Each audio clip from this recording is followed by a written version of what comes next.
এই যে দুইটি অপরাধ গুনাহের কথা এই হাদিসে বলা হয়েছে, তার মধ্যে প্রথমটি কি ছিল? শিরক মুক্তের ইবাদত। শিরকের যে ভয়াবহতা, মারাত্মক গুনাহের কাজ, এটি সম্পর্কে কম বেশ আমরা সবাই জানি।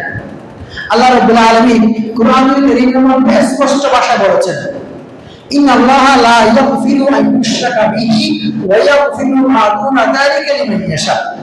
রব্বুল আলামিন শিরক ছাড়া যাকে ইচ্ছে তার সমস্ত গুনাহ ক্ষমা করে দেবেন। তাহলে আল্লাহ শিরককে ক্ষমা করবেন না। আবার আমার এই আলোচনা থেকে কেউ মনে করবেন না যে হুজুর তো শিরক ছাড়া অন্যান্য গুনাহের প্রতি উদ্বুদ্ধ করে, বলে আযবিল্লাহ। একজন মুসলিম কি মানুষকে শিরক ছাড়া অন্য কোনো গুনাহ করতে উদ্বুদ্ধ করতে পারে? খতিব সাহেব তো বহু দূরের কথা, একজন সাধারণ মুসলিম মুমিন কখনো মানুষকে ছোটখাটো সামান্য গীবত করতে, চুরি করতে, মিথ্যা কথা বলতে পর্যন্ত, মাকরুহ কাজ করতে পর্যন্ত উৎসাহ উদ্বুদ্ধ করতে পারেন না।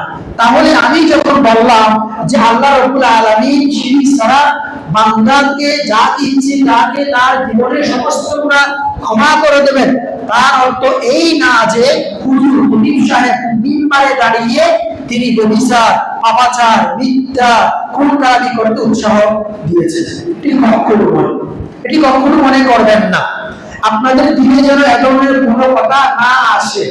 আমার প্রতি তো দূরের কথা, বরং সাধারণ কোন মুসলিমের প্রতি এই ধারণা যেন না আসে যে একজন মুসলিম, ইমানদার মুসলিম, পাক্কা মুসলিম কখনো অপর ভাইকে, মুসলিম ভাইকে গুনাহ কাজে উদ্বুদ্ধ করতে পারে। অতএব আমরা যখন এই শিরক নিয়ে কথা বলি, তার অর্থ হলো যে শিরকের ভয়াবহতা বর্ণনা করা।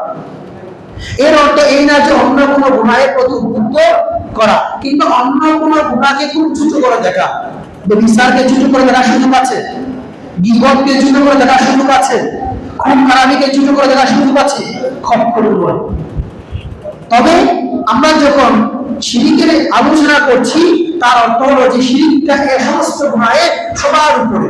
কারণ আল্লাহ রাব্বুল আলামিন কেউ যদি শিরক করে তওবা না করে মারা যায়, তাকে ক্ষমা করবেন না। তার আমলে যতই আমল থাকুক না কেন, তার আমল নামায় যতই ফজিলতপূর্ণ কাজ থাকুক না কেন, শিরকের কারণে তার সমস্ত আমল বাতিল হয়ে যাবে। রব্বুল আলামিন তার আমলের দিকে তাকাবেন না। কিন্তু অন্যান্য গুনাহগুলো যদি সে করে আসে, কেউ ব্যভিচার করেছে, কেউ চুরি করেছে, যদি তার হকটা দুনিয়াতে আদায় করে ফেলে, রব্বুল আলামিন তাকে কিয়ামত দিবসে ইচ্ছে করলে আল্লাহ তাকে ক্ষমা করতে পারে।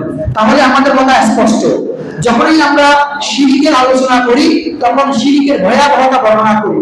কখনো আমরা অন্য কোনো গুনাহকে ছোট করে দেখি না, অন্য কোনো গুনাহকে উদ্বুদ্ধ করি না।